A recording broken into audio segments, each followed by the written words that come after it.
touch, it burns me like water's made to freeze.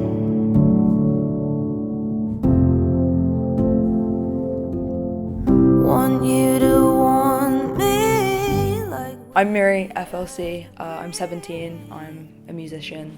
I live in Brighton. This project was intriguing to me because I feel like I don't have that big of a... I literally don't have a community of black queer people. I'm often the black queer person in like the groups that I'm in the circles that I'm in. So I just wanted to connect. I'm Mark Lindsay Jones. I'm 62 years old and I'm a mixed-race queer. I grew up in Woolwich, southeast London, right on the river. I live in Saltdean.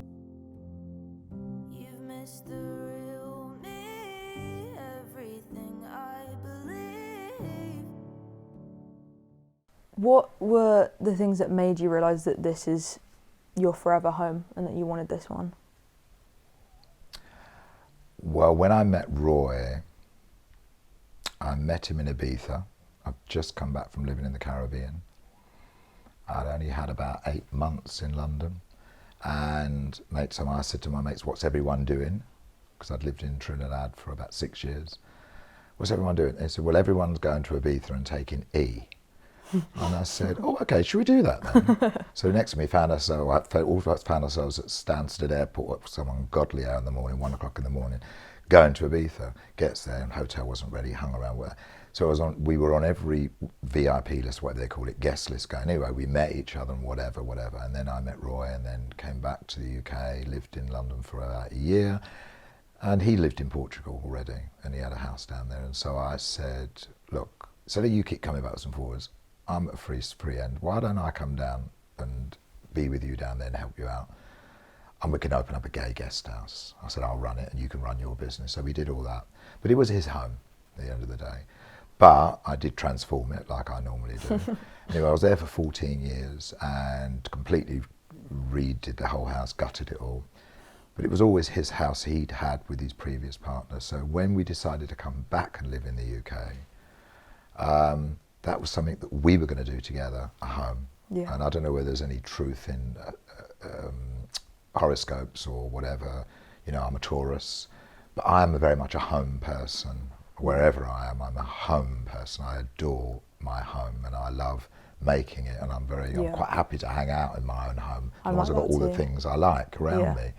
You know, and so we came backwards and forwards, and when we eventually picked the coast, we looked in Brighton, no, we didn't want to be urban, and we came along here and it ticked all the boxes. The first box was views, sea views. If we live on the coast, we want sea views. That's it, end of story. So we picked this home, didn't care what it looked like. It was a bit of a, you know, more than a project. Yeah, it was a full project, but it didn't matter. It had everything on the list that we wanted. Yeah. And we then transformed it completely, and I've never doubted it at all. It's always been, every time I come through from the back to the front in the morning, whatever time day breaks, I'm an early riser, my heart fills with joy because I love this home. But I love it because it's got all the things in it that I love. I like comfort, I like food, I like music, I like books, I like peace and quiet. It's got everything I could possibly wish for. Yeah. So yes, that's why this home is so special. Yeah, I can't wait until I'm older and I can like start a home, a meaningful home like that. That really excites me. Create, that's the word. Yeah. And it is the word. You just put so many parts of you into it. And like with decorating, like my room at the moment, I have posters on every single wall. And like it looks good, it doesn't look like cluttered or anything. Like, and I love being in my room so much. And I can bring my instruments in there. It's where I write my songs. It's where I write my writing and I make art and stuff. I love it. Well, you're in a good place because that's how I felt when I was being brought up in Woolwich in a council flat about my bedroom. Yeah, exactly. My bedroom, one bed, just a little bedroom with a single bed. but I can even visualize now how much I loved that bedroom. Yeah. And it was just, you know, nothing special, but I made it my, so it's the space you're in Yeah. that you create, regardless of what you decorate. And I think also for me, it's led me to always live with the thought, it doesn't matter where it is, it doesn't matter whether it's trendy or whether it's not trendy or whatever country, whatever. If you know you feel really at home there, whether it's a room or a mansion, it's your space. Yeah, it doesn't matter how big or small or anything. It doesn't matter, or where it is, or whether people sniff you, oh, you live there. I mean, you imagine, I mean, you're from Brighton and I live in Saltdean. Oh, the times I've had, oh, you live in Saltdean, how long does it take you to get into Brighton? And I say, it's not Dar es Salaam, love. It's not Hong Kong. It's 10 minutes along the road. And who says I want to come into Brighton? You know what I mean? Thank you very much. But you know, at the end of the day, it's where you are the most happiest. Whether it's a room or a mansion, you make it yours. You fill it with yourself and your things, and make things that make you feel happy and comfortable. And if you want to be sad, you want to be in that place where you want to be sad. You know? What do you think it would be like if difference was celebrated rather than everyone having to be the same all the time? Amazing. Amazing. Amazing. From my perspective, being born into quite a racist culture, a culture that demonized women for having a baby out of wedlock, double demonized them for having a baby, a black baby out of wedlock, then also being a gay man as well, which I was born gay. So all of that pressure wouldn't have existed. There's a lot of pressure. Instead, it would have been magnificent, because how wonderful it would be to be all of those things. But I think I've kind of realised that either unconsciously when I was young, hence that's why I'm quite a big character in some respects. It's been difficult being a big character because I've got all those things inside of me. It's caused me some strife, only because I'm told I'm not allowed to be not just one, but all of those things. So for all of those things to be celebrated, wow, how wonderful it would be. Just like the sky's the limit. Exactly. I definitely feel the same, because obviously being born mixed and being born gay, like people are like, you're so different, like it's so brave, or it's so commendable, and I'm like, I didn't do anything. I was just born. I was just born, and that's it. And I think it would be great if those things were celebrated, but and then also, like, because I think everyone has differences, or when people are like, what's your hidden talent? And it's like, why is it got to be hidden? Like, we're all just different, and like, why can't we all just always bring those things to the forefront? I think when you have a difference, people tend to hide it. I think it would be really good as well, because everyone would just feel so much more comfortable in themselves as well. There's kind of a big amount of like anxiety around being different, which I don't think there should be. True, but for me, I think I establish in my head right from young, because I knew I was black, and when I knew I was gay, I always say to people, when people say to me, when did you come out? I said, I've never been in love. I said, because the thing is, it's been difficult just being black first. The gay bit is the easy bit. That is definitely it's never been the a problem easy for bit, me. It's never, you know, I've even had gay men that say to me, oh, but you know, some of us really go through some hard. I said, I've never gone through a hard time being a gay man, because I've been too focused on bashing my way through this racist world I have to live in. So the gay bit's the easiest bit. Exactly. I feel that. You feel the same? Yeah, because I mean, like, I think when you're, and not that I would ever want to do this, but like, if I did want to hide that I was gay, or I didn't want to talk about it, I don't have to talk about it. I can't walk into a room and not be black. Like you can't hide that. You can't control that determination or anything. So. And you're getting all those spears thrown at you the minute you step out your door in the morning. But you know, unless maybe I walk down the road like a stereotypical gay person, white, that straight people think you are, Yeah. you know, then who would know? Yeah. And also, I don't know about you, but I found a lot of white people can't quite get their head around you can be black and gay. Yeah. So they can't work out. So it takes them a while to work out you're gay until Yeah. you maybe drop in something about, you know, Yeah. your partner or your husband or whatever. And you can see the physical shock on their face because they can't quite work out black and gay. Yeah. And once someone has actually told me, God, you got dealt a double hand, didn't you? A bad hand. And I thought, no. Yeah. But it's carried me, it's actually helped me in some respects in a really weird way. Yeah. Because I've never had to get into a fight. I've never been attacked. Because I think a lot of white people are frightened of black people anyway. Yeah. Do you know what I mean? Yeah. It's that darkness, isn't Which it? they don't need to be. Do you know what I mean? No, they don't need to be. Because Do you there's know so what I much mean? beauty in those two things.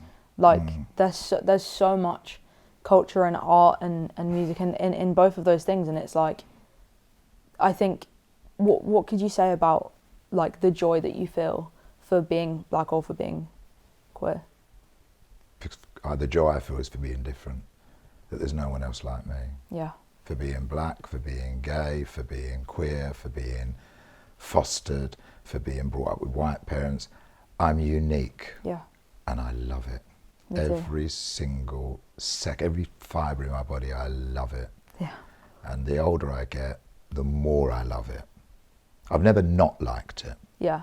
Tried to fit in and had all those issues, you know. Yeah. But nowadays it's fuck off. I feel the same. I think because when I was younger, always trying to fit in because you want to be like everyone else, like I said. And then now that I'm getting older, I'm just like, all of the things I like about myself are all of the things that make me so unique. And like, it's all the things that people told me, I don't know if you should do that. And then I did it and I like love it. So why would I not do it? Well, that's wonderful to hear at your age, because I never felt like that at your age. I think it's getting so much better. Well, not felt like it. I probably knew it and Yeah. acted like it, but didn't understand it. But to listen to you actually voice it is magnificent, because I couldn't have voiced it at your age. Yeah. All I did was act it. Yeah. I feel very like lucky. Like my group at college, my whole group is LGBTQ+. Like I think there's one straight guy in our group. And like we're always talking about how like me and my friends were like, I just love being gay. It's just so good. Like it's just so good and fun. And like obviously a lot of the time we're not like they're half-hearted conversations. But like I think I feel so lucky to grow up and be like an early adult and to feel just so like happy and accepted. Like our whole group, we just love celebrating each other and hearing about everything, and it's so good. I love it. That's the positive side as well, I would say. Me looking back and then looking at the youth today and hearing what you're saying, and also my family and my nephews and nieces. I never had that experience when I was young in terms of being in a group of people that can celebrate their gayness. You know.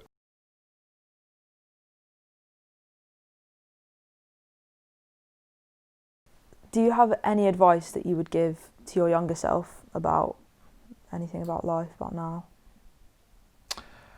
I would give my younger self this advice, and that is, stand back, don't trust as much as you have done. But I don't beat myself up over it, but I would say the most hurtful things have happened to me in my life is because I trusted. I thought everyone was like me, open, honest, trying to fit in, honesty definitely, and trust, because it doesn't work. It's not worked out that way. Now I'm older, it's wonderful, because I've kind of had to learn the hard way.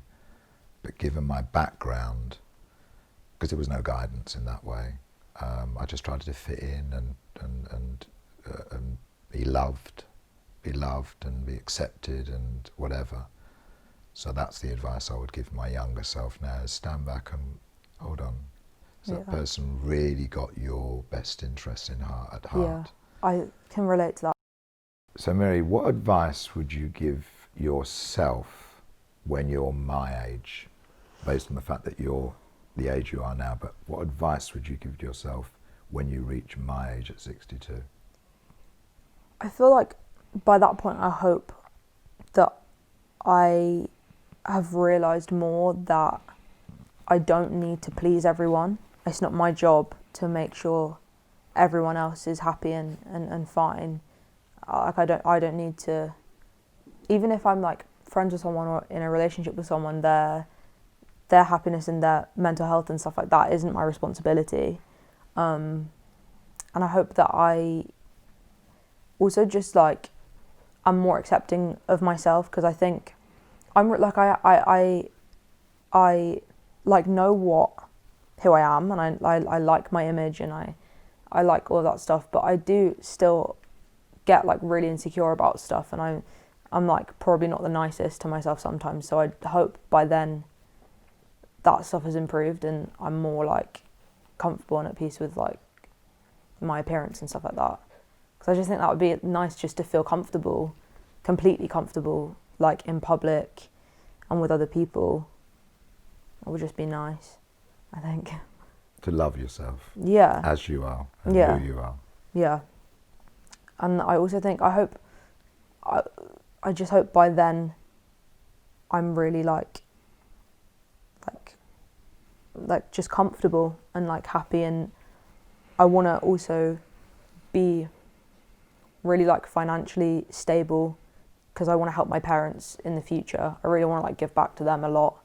So I hope that's there in the future. I think it will be.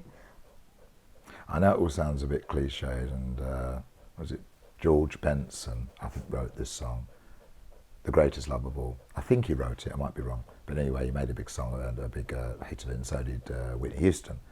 Learning to love yourself is the greatest love of all. Because I think if you learn to love yourself, then all those things you want will happen. Yeah, because exactly. you love yourself. Yeah. But I think sometimes, going back on our previous conversation about trying to fit in, Yeah. trying to please other people, that's not learning to love you. It's not loving you. You're just trying to fit in and please other people. Yeah. But you need to please yourself, don't you, really? Because I think as well, people think it's selfish. And I think Yes. also with like just living in England and stuff, people think it's really selfish or vain. And I hate that, because I like I said earlier as well, I like being really put together. I really like looking after myself and like skincare and just nice stuff like that. That's not vain, and that's not being selfish. But don't you think also as well that being a person of colour, being born and brought up in this very white Western country and being of a minority, we're almost made to feel we should be grateful all the time. We should be grateful for how we're treated, how bad it is, but we need to be grateful. Yeah. And even though you're born here and your parents might have been born here, whatever, but you need to feel this sense of gratitude towards white people. And I think that's very damaging. And for me, it was, because being brought up in care, even though they were paid to bring me up, and handsomely too. Yeah. But I still get this, I used to get this reaction back from white people when I said to them, I was brought up in care, you know, I was fostered. Oh, that's so lovely of them. And I used to think, yeah, it's very nice. But as I've got older, I thought, I'll question, I say, no. I said, they were paid to bring me up. Yeah. And then the next you get back, oh, but they must have loved you. Well, whether they did or not. At the end of the day, it was a deal, you know. They got paid very handsomely for it, thank you very much. Yeah. And so, you know, I was made to feel grateful even then. Yeah. So it's this sense of gratitude, which I think robs you of this opportunity to just love yourself. Yeah, and also I think people often say that there's always someone in a worse position than you. So you need to say, like, you have to be like, I know everyone else has it harder than I do, but I think if you're going through a hard time, like, that's a human thing, and you might be going through a hard time. You don't have to apologise for that or say that I know it's not the worst it could be. Of course, there's going to be loads of people that are in a worse situation than you, but what can you do? You didn't make yourself be born. Yeah. You were born. And you're a child and you were born. Yeah. Someone else made that decision. Yeah. You should never have to apologise or feel grateful for being here. If anything, children, young people need to be celebrated, listened to, cherished, nourished, guided, not made to feel grateful or apologetic for who they are. Or guilty. Or guilty. Yeah. Yeah, exactly. So that would be your advice to your older self. Yeah, definitely.